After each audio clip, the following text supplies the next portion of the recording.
Porque si no se hubieran portado bien con la suegra, olvídense, hermanos. ¿Para qué querían las nueras estar con la suegra si iban a andar ahí por más de 40 días en el arca? Hay que llevarse bien con la suegra, jóvenes. Entonces, solo ellos se salvaron. Pero yo pensé en ese momento y les dije a ustedes que para mí era uno de los pasajes más tristes de la Biblia, cuando dice de que no quedó ningún hombre, ser viviente, ningún ave, ninguna reptil, que todo fue destruido sobre la tierra por el diluvio. Pero cuando usted vaya a su casa y lea Apocalipsis 15 y 16, que se habla de 7 ángeles con 7 trompetas, con 7 sellos y 7 copas, en donde se derraman los juicios de Dios sobre la tierra, en donde se habla de la primer plaga, la primer copa que derraman es la copa de úlceras. Luego viene la otra copa, que es la de convertir las aguas del mar en sangre. Luego la tercera y la cuarta convierten los ríos y las fuentes también en sangre. Y dice que eso va en justicia por los santos que derramaron sangre, la iglesia profesante. Y dice que como resultado de ese juicio, las naciones de ese tiempo en la gran tribulación, lo que van a beber de acuerdo a la justicia de Dios no será agua, sino sangre, porque el agua del mar será convertida en sangre. Las fuentes y los ríos también serán convertidos en sangre. Entonces, ¿qué es lo que van a comer? ¿Qué es lo que van a beber? Van a beber sangre. Luego viene otra plaga, otra ira de Dios, que es el recalentamiento del sol sobre la tierra. Los seres humanos serán literalmente quemados por el sol. Y fíjese bien, si usted lee detenidamente el 15 y el 16 en su casa, a usted le va a dar tristeza. Y esto es como una película como de ciencia ficción, que cronológicamente se va desarrollando hasta llegar al milenio, que es la dispensación del reino. Y me doy cuenta ahí cómo ese sol, que dice la Biblia que el otro ángel derrama su copa sobre el sol, y el sol se recalienta y comienza a quemar a los seres humanos.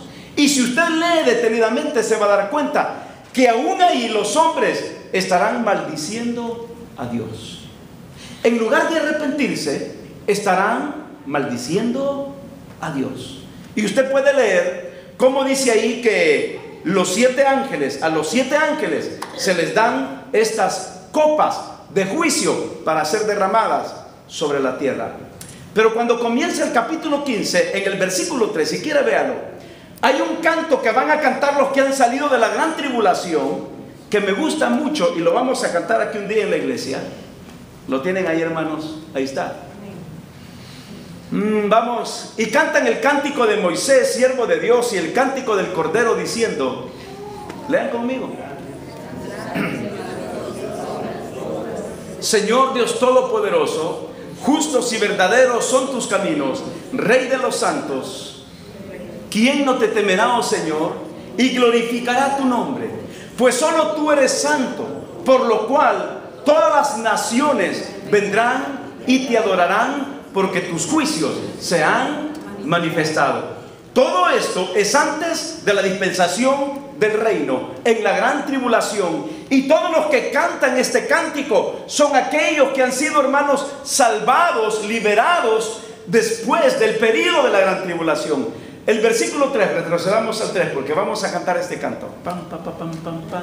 Es bien bonito, lo vamos a cantar. Mire cómo dice: grande y maravillosas son tus obras, Señor Dios Todopoderoso.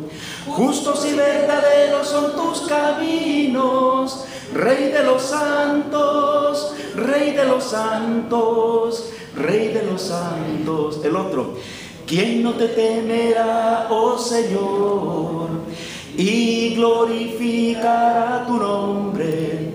Pues solo tú eres santo, por lo cual todas las naciones vendrán y te adorarán, y te adorarán. alabarán. Aleluya, amén, aleluya, amén. Temed a Dios y dale gloria. Sigue, hermana, quiero ver el versículo 5. Temed a Dios. Pues el otro, el 6. Bueno, no sé si sigue, pero en caso seguiría: temed a Dios y dale gloria, porque sus juicios han llegado. Y adorad a aquel que hizo el cielo y la tierra y el mar y las fuentes de las aguas. Aleluya, amén, aleluya, amén. ¿Está bonito el canto, hermanos? Bueno, ya Alejandro y Steve ya lo van a tocar después del servicio. Está lindísimo este canto de Apocalipsis. Entonces, si usted lee este 15 y 16 en su casa, hermanos, son los dos capítulos más terribles de toda la Biblia. 15 y 16, en donde el ser humano, aún con estas 7 plagas de los 7 ángeles que derraman el juicio de Dios, aún así no se van a arrepentir y van a blasfemar en contra de Dios. Muy bien, ¿en qué estábamos? En Apocalipsis 19. Y mira lo que dice el versículo 15 de Apocalipsis 19. Me pasé a esto porque quise darles el 15 y el 16. Pero el 19:15 nos dice algo bien interesante. 19:15, capítulo 19. Mira lo que dice el versículo 15. De su boca que sale, miren, no tenemos tiempo, pero léalo usted en su casa, en donde habla que Cristo viene montado en un caballo blanco. Y dice que sus ejércitos le siguen, hermanos. Y dice de que su boca sale una espada aguda para herir con ella las naciones. Y él regirá con vara de hierro. Y él pisa el lagar del vino del furor y de la ira del Dios Todopoderoso. Y dice que en su muslo trae un nombre que es el Verbo de Dios. Y en su frente trae un nombre que dice Rey de Reyes y Señor de Señores. ¿Qué momento más glorioso será ese, hermanos? Cuando Cristo venga y acabe con todo y comience su reino milenial, que se le conoce como el reino de Dios. Imagínese usted ver al Señor que venga como que viene de hacer ejercicio del gimnasio, ¿no? Con una diadema acá, en donde diga Rey de Reyes y Señor de Señores. Y en su muslo un nombre que diga el Verbo de Dios. Hermanos, maravilloso. Espero verles ahí en ese reino. Espero que todos estemos ahí en ese reino maravilloso, en ese reino de Dios. No quiero irme más largo, pero quiero terminar con Apocalipsis capítulo 20, versículos 1 al 3. Para que ustedes vean que aún en el reino, tremendo, hermanos, aún en el reino, la gente se va a rebelar contra Dios. ¿Y están conmigo ahí? Vi un ángel que descendía del cielo con la llave del abismo y una gran cadena en la mano. Y esto es precioso. ¿Sabe por qué?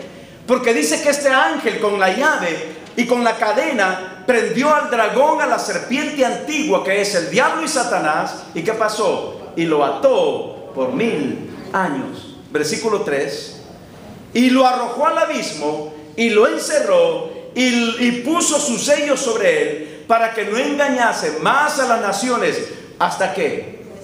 Hasta que fuesen cumplidos 1000 años. Y después de esto debe ser desatado por un poco de tiempo. Versículo 4. Mire qué va a suceder. Y vi tronos, y se sentaron sobre ellos los que recibieron facultad de juzgar. ¿Y qué dice ahí? Y vi las almas de los decapitados por causa del testimonio de Jesús y por la palabra de Dios, los que no habían adorado a la bestia ni a su imagen y que no recibieron la marca en sus frentes y en sus manos, y vivieron y reinaron con Cristo 1000 años. Después de estos 1000 años, hermanos, viene el juicio del gran trono blanco. Usted puede leerlo en su casa más adelante en el mismo capítulo y el capítulo 21, y usted se va a dar cuenta que a partir de ahí, cuando ha sido lanzado ¿quién? Satanás, el falso profeta, la bestia y el anticristo. Cuando ya fueron lanzados, comienza la eternidad con Dios y adoraremos al Señor para siempre y por siempre. Hasta ahí veremos el cumplimiento de los tiempos cumplidos en la persona de nuestro Señor y Salvador Jesucristo. Muy bien, ¿alguna pregunta, hermanos? Sí, Hermanas Saray. Jesús, o sea, en el milenio Él va a reinar. Exactamente. ¿Por qué suelta a Satanás si Él está reinando? Bueno, algunas opiniones, por ejemplo, dice que va a ser atado y luego lo va a soltar. Y en el versículo 16, si no me equivoco, dice que va a volver a engañar a las naciones. Y dice que las naciones engañadas se van a volver en contra de la ciudad, y que ahí es cuando viene el Señor otra vez para destruir, se le llama la última batalla, la gran batalla, y va a juzgar con el trono blanco y después la eternidad. Lo que yo he leído de los teólogos y lo que yo estudié en el seminario es que una vez más Dios va a dejar ver la naturaleza humana, de cómo el ser humano, y que no vamos a ser nosotros, la opinión que va a ser es que los que se van a revelar son los hijos de los nacidos después de la gran tribulación, no los de la iglesia, sino los hijos que nacieron durante la gran tribulación. Su primer generación van a ser convertidos, pero no la segunda generación, y esos son los que serán engañados. Ahora, ¿por qué Dios lo va a soltar a Satanás? Yo creo que es con la misma actitud de ver la condición y la conducta humana, que el ser humano siempre estará en rebelión por su naturaleza en contra de Dios. Pero al final Dios va a mostrar otra vez su gloria y su autoridad, juzgándolos en el gran trono blanco, en donde dice que vio a grandes y pequeños, y el que no se halló inscrito en el libro de la vida fue lanzado al lago de fuego.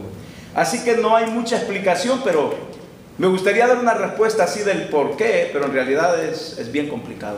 Lo de las copas y de los sellos, las trompetas. ¿Cuándo sucede eso? Eso sucede inmediatamente después que nosotros seamos arrebatados. Va a ser porque antes de la tribulación. Ok.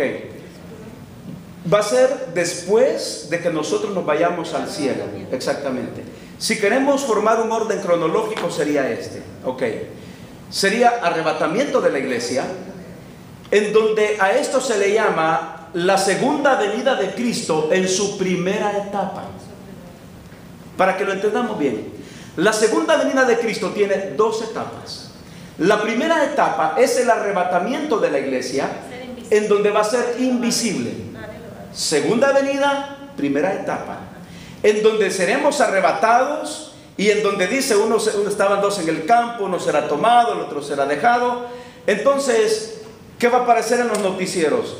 Millones de seres humanos son raptados por objetos voladores no identificados, por ovnis. Muy bien. Cuando nosotros nos vamos, comienzan a soltarse las copas de la ira de Dios.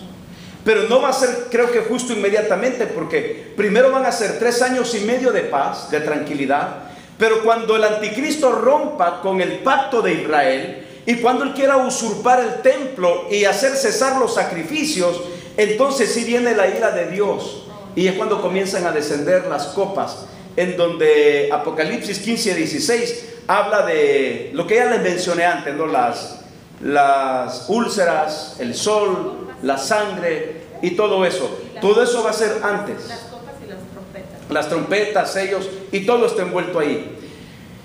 Después de el orden cronológico: arrebatamiento es la segunda venida de Cristo en la primera etapa. La segunda etapa de la segunda venida ocurre después de los 7 años, cuando Cristo viene con su iglesia, y es a poner su pie sobre el monte de Sión, o el monte de los olivos, que es el mismo en Jerusalén, y es en donde se desarrolla la batalla de Armagedón, la batalla de todos los pueblos. ¿Qué sucede después? Viene el milenio. Pero mientras nosotros estamos allá, y aquí están los 7 años de tribulación, suceden 2 cosas allá arriba.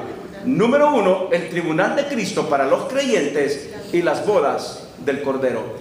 Entonces, después del milenio, o después de estas cosas, viene el milenio.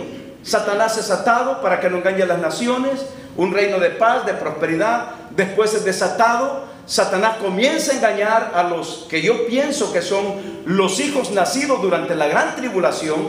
Comienza a engañarlos, se rebelan contra la santa ciudad de Dios, y Dios, al ver eso, que quieren como